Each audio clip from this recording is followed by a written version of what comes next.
నిజంగా singer baby అంటే మా ఇద్దరికి ఉప్పల్ బాలకి నాకు దేవుడిచ్చిన వరం అనుకోవచ్చు. ఆమె జీవితంలో ఎన్నో అద్భుతాలు జరిగాయి. ఒక మనిషికి ఒక అద్భుతమే జరుగుతుంది. చాలా అద్భుతాలంటే ఆమె పాట విని సాక్షాత్తు ఆస్కార్ అవార్డు విన్నరు ఏఆర్ రెహమాన్ గారే ట్వీట్ చేశారు. యువర్ సాంగ్ ఈజ్ సూపర్బ్ అని. అలాగే ఎస్పి బాలసుబ్రహ్మణ్యం గారు పాడుతా తీగకు పిలిపించుకొని పాట పాడించుకొని మట్టిలో మాణిక్యమని అవార్డు ఇచ్చారు. అంతేకాకుండా ఆయన ఒక సినిమాలో పాట కూడా పాడించుకున్నారు డ్యూయెట్ పలాస్ అనే మూవీలో. అదైపోయినాక ఇంకా రఘు కుంచే గారు ఒక ఆల్బమ్ సాంగ్ చేశారు. మట్టి మనిషినండి నేను మాణిక్యమన్నారు నన్ను అని. అది ఖండాంతరాలు దాటి వెళ్ళిపోయింది. అది కాకుండా 4 టైమ్స్ సీఎం చంద్రబాబు నాయుడు గారు ఆయన క్యాంప్ ఆఫీస్కి పిలిపించుకొని సాలువా కప్పి బొకే ఇచ్చి సత్కరించారు. అలాగే సిరివెన్నెల సీతారామ శాస్త్రి గారు గల్ఫ్ కంట్రీస్ దుబాయ్ అంటాం కదా, ఆ కంట్రీస్ అన్నీ తీసుకెళ్ళి అక్కడ కూడా ఈమెకి షోల్లో పెట్టారు. ఇలా చెప్పుకుంటూ పోతే చాలా అద్భుతాలు జరిగాయి. అన్నిటికంటే మహా అద్భుతం నా దృష్టిలో ఎస్ జానకమ్మ గారు. ఎస్ జానకమ్మ గారు ఇంటికి పిలిపించుకొని మరి పాట పాడించుకొని నేను నీలా బడికి పోలేదు, ఏమి చింతపడొద్దు, చాలామంది చదువు లేకుండా కూడా సంగీతంలో రాణించారని ఒకళ్ళేంటి ఇలా చెప్పుకుంటూ పోతే కేటీఆర్ గారు కూడా పిలిపించుకున్నారు. అప్పుడు టీఆర్ఎస్ గవర్నమెంట్ ఆయన కూడా సత్కరించారు సీఎం క్యాంప్ ఆఫీస్లో. ఇలా చెప్పుకుంటూ పోతే మొత్తం దేశవ్యాప్తం కాదు ఖండాంతరాలకే దాటేసింది ఆమె ఖ్యాతి. మాకైతే చాలా సంతోషంగా ఉంది. ఈరోజు కూడాను మనకి అర్జున్ గారు తెలుసు కదా, కరాటే కింగ్.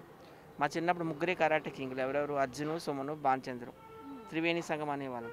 ఈరోజు అర్జున్ గారు ఒక మూవీ డైరెక్ట్ చేస్తున్నారు. వాళ్ళ పాప ఐశ్వర్య అందులో హీరోయిన్ అనమాట. హీరో ఉపేంద్ర వాళ్ళ బంధువు అందులో హీరో అంట. అక్కడ పిలిపించుకొని ఆయన సినిమాలో పాటలన్నీ పాడించుకున్నారు. అప్పుడు పాటలన్నీ ఆయన పాటలన్నీ ఉన్నాయి, మీకు తెలుసు కదా, రాణి రానమ్మ ఆ సాంగు. అలాగే నెల్లూరి నెల్లజానా నీ కుంకుమల్లే మారిపోనా పాట, తర్వాత జెంటిల్మెన్లో పాట, మా ఇంటి ముందున్న పూతోట నడిగే, ఇలా అన్నీ పాడించుకొని ఆయన కళ్ళల్లో అయితే ఆనంద బాష్పాలు వచ్చాయి. అక్కడ ఇప్పటికి కూడాను సత్కరించి సన్మానించారు. నిజంగా చాలా అదృష్టము. అక్క ఎప్పుడు హైదరాబాద్ వచ్చినా మా ఇంట్లోనే ఉంటుంది. నేను అక్కకి ఒక విధంగా చెప్పాలంటే రైట్ హ్యాండ్. చాలా సంతోషంగా ఉంది. మట్టిలో మాణిక్యము అక్క, జమ్ ఇన్ ద సాయిల్. నిజం చెప్పాలంటే ఆ బేబక్క గ్రేట్. ఎందుకంటే ఒక పల్లెటూరులో ఏం చదువుకోకుండా కూడా ఆ పాట పాడి ఒక చిరంజీవిని కలవడం, పెద్ద పెద్ద సింగర్లు కలిసి ఆ టేజ్ ఎక్కడ మా టీవీది ఈ టీవీది ఎక్కడ అంటే అంత ఈజీ కాదు. ఇప్పుడు చాలామంది ఫేమస్ అవుతారు, కొన్ని రోజుల వరకే ఉంటారు. అక్క మాత్రం ఫేమస్ అని ఏంటంటే ఇండస్ట్రీ కూడా ఏంది అంటే ఇప్పుడు ఎట్లా చేయాలంటే ఫేమ్ అయిన వాళ్ళని కూడా ఇంకా ఫేమస్ చేయాలి, వాళ్ళకి ఇంకా అవకాశాలు కూడా కల్పించాలి. ఎందుకంటే ఇప్పుడు ఫేమ్ ఉన్నప్పుడు తీసుకోవడము, ఫేమ్ లేనప్పుడు ఇక మనకెందుకు అంటున్నారు. ఇప్పుడు చాలామంది ఏం చేస్తారంటే ఏ ఛానల్ సీరియల్లో కానీ మూవీస్లో పెట్టే వాళ్ళనే పెడతారు. ఇప్పుడు శ్రీదేవి కానీ ఈటీవీ కానీ పెట్టే వాళ్ళనే పెడతారు. కొత్త వాళ్ళు కూడా అవకాశం ఇవ్వాలి. ఇప్పుడు ఒక పల్లెటూరు నుంచి తను వచ్చింది అంటే మట్టి మనిషి అంటే ఫేమస్ చేశారు. ఏం చేశారు, అన్ని దేశాలు తిప్పారు, పెద్ద పెద్ద వాళ్ళు కలిశారు, అవార్డులు ఇచ్చారు. అని ఏం అవార్డుతో ఏముంది, ఇంట్లో రూపాయి తినడానికి ఇప్పుడు పూట కరెంట్ బిల్ కట్టుకోవాలంటే ఒక బియ్యం సంచి కొనాలంటే మెయిన్ డబ్బులు ఉండాలి. ఇప్పుడు చిరంజీవి ఇప్పుడు నన్ను పిలిచి ఒక సాల్వ కప్పి ఒక ఫోటో దిగిన అనుకో, ఏం చేస్తారు, 2 రోజులు స్టేటస్ పెడతా, వారం రోజులు చూస్తారు, ఉప్పల వాళ్ళు కలిసి ఆడబ్బా అంటారు. ఏమొస్తుంది దానివల్ల? ఇప్పుడు మన ఇంట్లోకి ఒక బియ్యం సంచి చేయించి ఒక ఆపదకి ఆదుకున్నవాడి ఇండస్ట్రీ. నాకు ఇప్పుడు నా లైఫ్లో ఫేమ్ అనేది ఏందండి అందరికీ. ఇప్పుడు నేను రోడ్డు మీద బట్టలు ఇప్పి కూడా అని నడిచిన అనుకో, ఇప్పుడు ఇంకా నేను వైరల్ కావాలంటే ఇప్పుడు కొత్తగా ఎవరైనా పెద్ద హీరోని తిట్టినా, పెద్ద హీరోని తిట్టినా ఒక ఫేమస్ అవుతాం 3 రోజులు, మొత్తం చాలా రోజులు బయటికి దిగుతారు.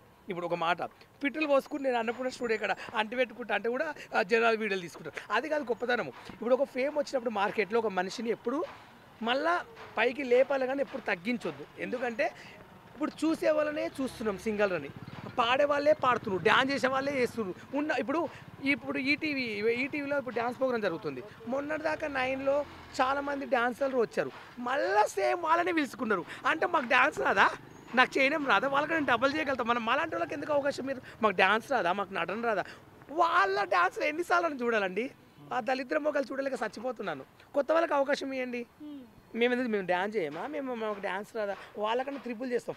వాళ్ళు ఇచ్చిన వాళ్ళకే డీల్ ఇస్తున్నారు. అంటే మేము ఇప్పుడు మాకు కూడా ఫేమ్ ఉంది మార్కెట్లో, అందరికీ ఇవ్వాలి. మాకు రూపాయి దొరికితే మేము కూడా ఒక బియ్యం అని తింటున్నాం, మాకు ఒక ఇంట్లో కూరగాయలు వస్తాయి, మాకు ఏదో ఒక వరుస వస్తాయి కదా. వాళ్ళకే లక్షల కోట్లు, వాళ్ళకే కాలు. ఇప్పుడే మేము రోడ్ల పడి తిరుగుతున్నాం, ఆటోలు బుక్ చేసుకుని బండ్ల మీద తిరుగుతున్నాం, మాకు కారు లేవు, ఇండ్లు లేవు హైదరాబాద్లో.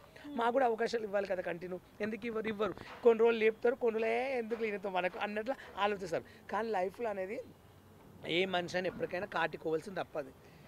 ఎన్న కోట్ల పెద్ద హీరోని పెద్ద సెలబ్రిటీ అయినా చచ్చిపోయే తప్ప అందరూ మట్టిలో పెడతారు. కోట్లు ఉన్న ఏం తినరు, ఉన్నది తిని అనుభవించాలి. అది గుర్తుపెట్టుకోండి లైఫ్లో ఎవడైనా సరే. కానీ లైఫ్ లాంగ్ కోట్లు ఉంటే బొందల వండబెట్టి బొందలు పెట్టుకోరు, అది గుర్తుపెట్టుకోండి. కానీ అవకాశాలు ఇవ్వండి, ఎందుకంటే మాలాంటి గుర్తించండి. ఏదో కంటిన్యూ దిక్కుమాలకు ఇవ్వకండి. నాకు ఎందుకంటే నేను బరాబర్ మాట్లాడతా, ఐ డోంట్ అండర్స్టాండింగ్. ఇప్పుడు బేబక్ ఉంది, ఆ పాట పాడింది, ఎంత హైలైట్ అయింది. ఇప్పుడు కూడా అవకాశాలు వస్తున్నాయి కొన్ని. కానీ ఏమంటారు, బేబక్క కూడా మళ్ళీ పని చేసుకోవద్దు ఊళ్ళో. మళ్ళీ ఆమె అంటే మళ్ళీ పొలం పనికి పోద్దని నాకు ఇష్టం లేదు. ఎందుకంటే ఒకసారి ఫేమ్ వచ్చిందంటే అదే ఫేమ్ మెయింటైన్ చేయాలి. ఇప్పుడు నాకు కూడా ఫేమ్ ఉంది, నేను కూడా ఆఫీస్ పై పని చేస్తాను, అది నేను మొగోడిని. ఇప్పుడు నాకు అవకాశాలు లేకుండా కూడా రోడ్డు మీద నేను కప్పులు కడగానే బతకగలుగుతాను, నాకు టాలెంట్ ఉంది, ఏం సిగ్గు లేదు. మనం దొంగతనం చేయొద్దు, ఒక దగ్గర దోసుకుని తినొద్దు, ఒకరి దగ్గర ఆశపడొద్దు. మెయిన్గా ఏంటంటే పని చేసుకోవచ్చు, తప్పేముంది. ప్రతి ఒక్కరు పని చేయట్లేరా? ఇప్పుడు పొద్దుగల ఇస్తే మాల్ పని పోతారు, ఉసుక పని పోతారు, ఇటుకలు మోస్తారు, నేను కూడా మోస్తా, తప్పేముంది. అయ్యే బాగాలేంది ఇట్లా మూస్తాడు, తప్పేందండి. నాకు 500-1000 రూపాయలు వస్తాయి, అది నాకు చాలు. ఇప్పుడు బేగక పరిస్థితి ఏంటంటే ఆమె కూడా అవకాశాలు ఇవ్వాలి. మూవీలో ఆమెకు పాటలు కంపల్సరీ పాడించాలి. ఏ కొత్త మూవీలో అయినా వేరే వాళ్ళకి అవకాశాలు ఇవ్వకండి. ఆమె కూడా ఇవ్వండి, ఆమె కూడా రూపాయి వస్తే ఆమె కూడా బతుంది కదా, మళ్ళీ పొలం పని ఎందుకు చేసుకుంటుంది? ఆమె కూడా కొంచెం నా కోరిక అంతే. నేను కించపట్టినట్టు మాట్లాడలేను. అవకాశాలు అనేది అందరికి ఇవ్వండి దయచేసి. ఇచ్చే వాళ్ళకి ఇప్పుడు డీలో ఇచ్చే వాళ్ళకి ముగ్గురికి ఇచ్చారు అంటే మాకు రాదా, మేము చేయలేమా? బిగ్ బాస్లో కూడా వెళ్ళిన వాళ్ళే వెళ్తున్నారు. బిగ్ బాస్కి వెళ్ళిన వాళ్ళనే దిక్కుమాలలో తీసుకుంటారు. అంటే మాకు బిగ్ బాస్కి మాకు సీన్ లేదా? బిగ్ బాస్కి పోతే మేము టాప్ లేస్తుంది. జనాలు అందరూ చూడండి మెసేజ్ పెడుతున్నారు, ఉప్పల్ బాల్ తీసుకోండి బిగ్ బాస్, కానీ అందరు నా గురించే కామెంట్స్ పెడుతున్నారు. బాలు నేమ్ అయితే వచ్చింది ఉంది కానీ ఇక అదృష్టం, ఇక దేవుని దయవల్ల వెళ్తే వెళ్ళొచ్చు. ఆ దేవుడే ఏదైనా వెళ్ళినా వెళ్ళకుండా అని ఒకటే చెప్తా, అవకాశం ఉంటే వెళ్తాం, అవకాశం ఉంటే వెళ్ళాం. అది మన చేతిలో ఉండదు, ఏ మనిషికి ఎప్పుడు ఏం జరిగిందో మనకు తెలియదు.